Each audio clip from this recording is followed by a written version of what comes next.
what's going on? Welcome back to the vlog. On my way out to Orange City now to get in a little bit of practice before next week's meetup game. The session you are about to see comes from a session I played on a Tuesday night, and I walked into what I thought was kind of a passive, maybe not great table, and it turns out you should not judge a book by its cover, and you're about to see why. If you enjoy, like and subscribe. Let's get to it. It's good to see they're promoting the meetup game. Don't forget, you can come out on April 22nd and try to make the vlog. In the first hand of the night, we're straddling from the button and we look down at Jack 9 offsuit. We see the big blind, under the gun, and +2 all call. When the action's on me, I check. We're off to a flop multi-way. The flop is deuce 4-9 rainbow, so I flop top pair here. The big blind leads out for $10. Under the gun and +2 both make the call. At this point, I don't think I can afford to fold. I probably need to raise here. A raise could take it down now or allow a hand like pocket sixes through eights to continue putting money in behind. But there's no real draw out there that I'm worried about, except maybe a hand like Ace-5. So in real time, I elected the call. We're still 4 ways to the turn. The turn is a 10 of hearts, so it does bring it over to my pair, but I'm just not sure how many 10s make it to this point in the hand. This time, the action checks all the way over to me, so I fire for $40.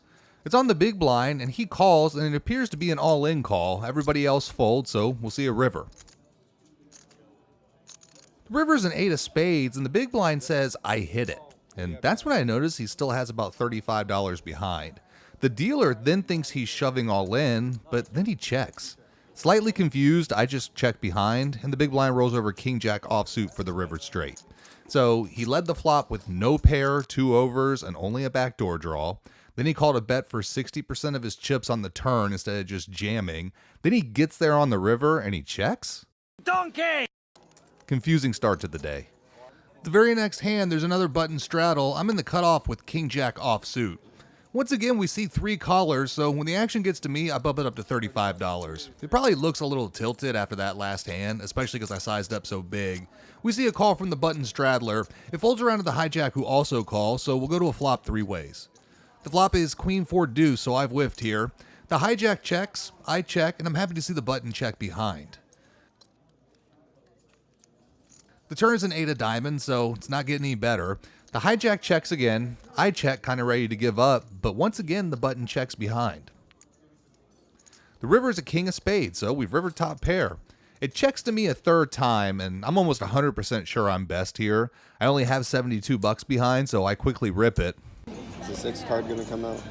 Yeah, that was gonna come out. He folds, as does the hijack, and we get to win one here.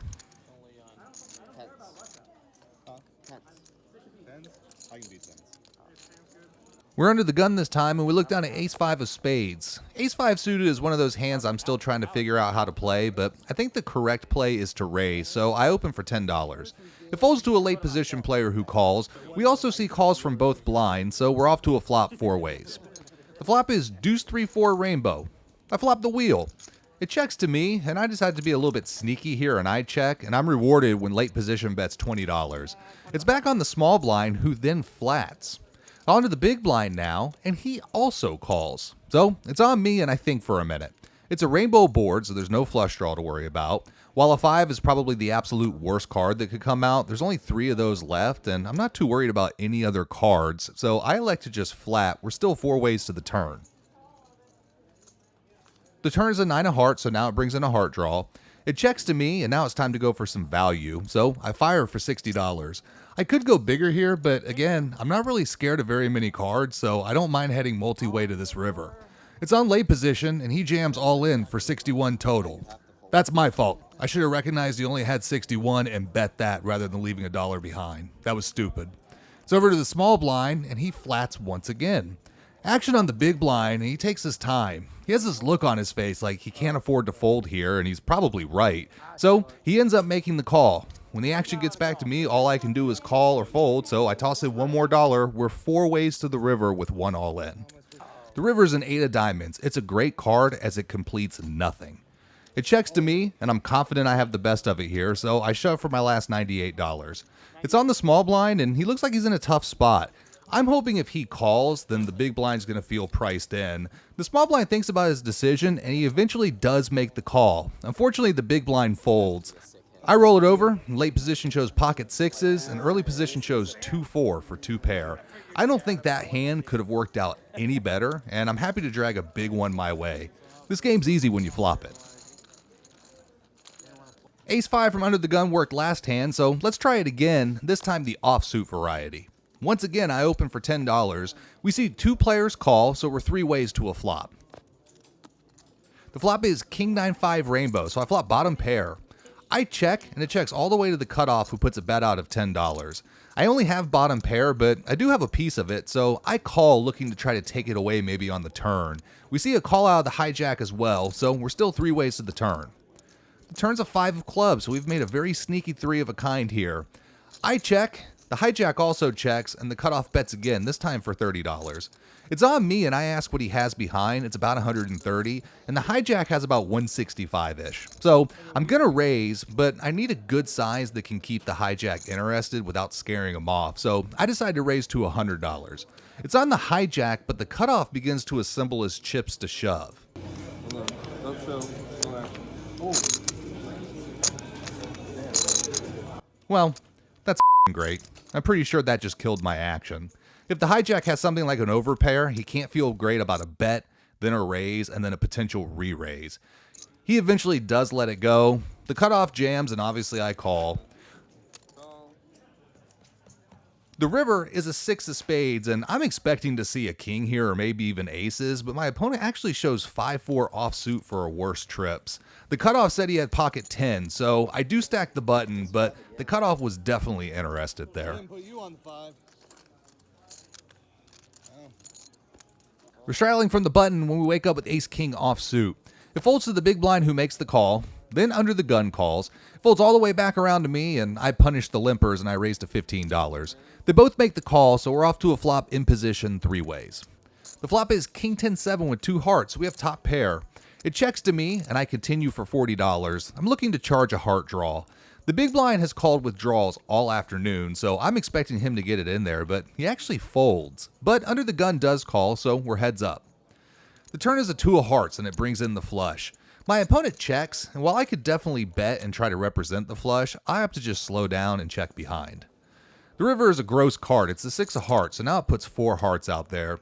My opponent checks again, and I'm just looking to get to showdown as cheap as possible, so I check behind. My opponent shows king-jack offsuit, so probably a bad check on the turn by me, and just an awful river. We're in the small blind, and we look down at queen 10 offsuit. We see 3 limps before the action gets to me, and I bump it up to $15. That's something I'm trying to get better at in the small blind, is playing hands as either a raise or a fold. No calling from the small blind. The big blind calls, and worried I may have just set off a chain reaction of calls. Under the gun, +1, and the button all call, so we're 5 ways out of position to this flop. The flop is jack 6-6 with 2 diamonds, so pretty awful for me. I start with a check, and somehow this checks all the way around. The turn is the queen of spades, so now we've made 2 pair. I'm going to take a stab here, and I fire for $25. I think I can get value from a jack or perhaps a diamond draw. I probably should have gone larger, closer to half pot. The big blind is not deterred and he calls, but everybody else folds, so maybe my sizing was right. We're heads up to the river. The river is a 2 of hearts. It's a total blank. So all the draws miss, and I'm still beating a jack, so I fire for $40. I chose another small sizing because I know this opponent's not going to pay off a huge bet with only a jack, and any missed diamond draw isn't putting any more money in anyway, so I'm just trying to squeak a tiny bit more value out of this. The big blind seems torn, and after a while, he eventually folds, and we win.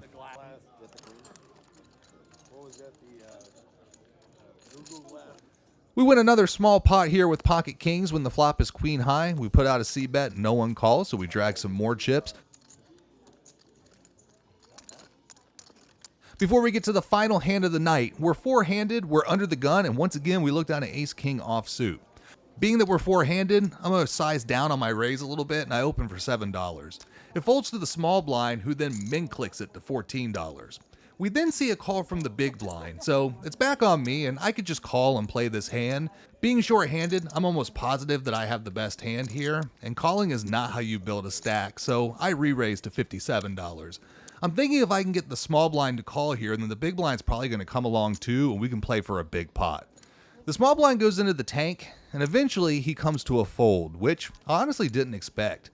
It's back on the big blind, and he ends up laying his down too. The small blind said he laid down ace-queen. What to do with ace-queen there? I feel like you probably do. You had ace queen? Yeah, How the f do you lay that down? I'm not good enough to lay that down there. Well done, sir. So it's about 2.5 hours into the session and my table breaks, and I get moved to a table in a less than ideal spot for vlogging, so I decided to pack up the camera with about 765 in my stack.